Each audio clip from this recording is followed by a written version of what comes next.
When God spoke to Moses, he said, I will send you to Egypt. You will go to Pharaoh and say to Pharaoh, let my people go that they may worship me. Moses didn't just say, I've met God. He said, number one, the Israelites will not believe me. How will I tell the Israelites, what is your name? And God said, when you go, tell them, I am that I am have sent you. Moses didn't stop there. He said, what if I tell them and they don't believe?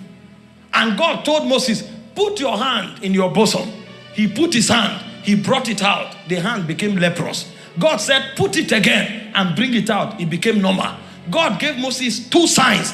Moses still said, what if they doubt the first sign? And God said, drop the staff. And when they dropped the staff, it became a serpent. God now told him, pick it up by the tail.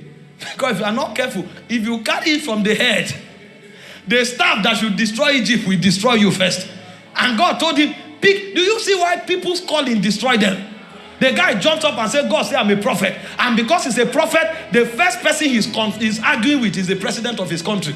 And then they arrest him, put him in Kirikiri prison. He's waiting for angels to come and no angel shows up. Because he carried the staff from the head. You are a prophet, but you carried your staff from the head. If you had reasoned it with God, he would have told you, in the first 5 years of your life, be praying. You will start as an intercessor. And then after 5 years, you will become a teacher. After a teacher, you will become an evangelist. After you become an evangelist, you will now build influence. Then you will become a prophet. Maybe it's on the 20th year of your calling that you can address government. But the guy woke up in the first 2 years of his calling because he looked at somebody and they said, your singlet is green. And the person said, my singlet is green. How did you know? The next time I stand up, he said, the government of this state is rebellious. The government... The moment he finished, while he's yet prophesying, DSS will come. And then he's wondering, why are the other ministers saying it and nothing is happening? God told them to carry by the tail. You are carrying from the head. I'm telling you why people don't manifest. If you know how many young people are cut off.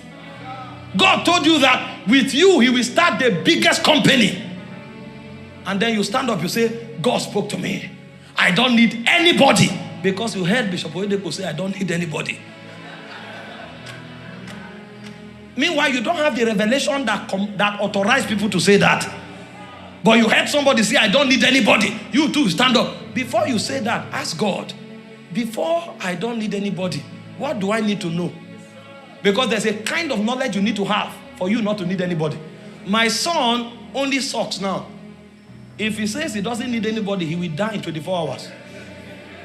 Meanwhile, he may have the potential of becoming a global prophet. But now, if he says he doesn't need any... In fact, if the mother lives for 1 day, he will die.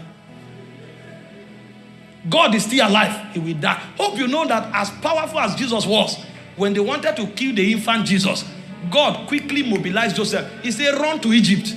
Run. He didn't say, wait here and show them the power of God. Jesus would have died and there won't be any salvation. He said, take the child. The word is what? Child. This night, leave for Egypt. If you wait for tomorrow morning, Jesus will be killed. But when Jesus grew up, he said, no man taketh my life from me. He said, this commandment have I received of the Father. I have the power to lay down my life and to take it up. People shout without reasoning their calling. And so the first way to bet your ordination is logismus.